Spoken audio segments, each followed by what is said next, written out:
আতিকুর রহমান, জাকির মাহমুদ, মুস্তাফিজুর রহমান, রবিউল আউয়াল হৃদয়, AGM Bappi, Redwan Abdullah, Ayman ফরায়েজি, Mezbauddin, Nadim, Asif জদ্দারি, Rukonuzzaman, বুনায়ের, Ziauddin Rubel, আরো অনেকে আহত হয়েছে, তারা হসপিটালে এসেছে।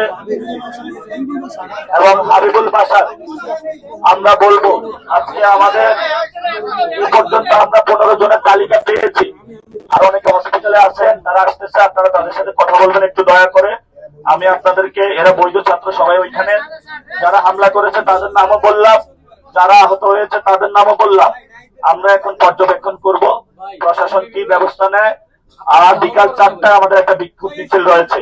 এই বিক্ষোভ মিছিলে আমরা ইনশাআল্লাহ নতুন করে চাঁদাবাজি, সন্ত্রাস এবং দখলদারিত্বের বিরুদ্ধে দ্বিগুণ শক্তিতে ইনশাআল্লাহ আবার মাঠে নামবো। হয়তো বেঁচে থাকবো অথবা চাঁদাবাজ সন্ত্রাসীরা বেঁচে থাকবে, লড়াই একটা হবে ইনশাআল্লাহ।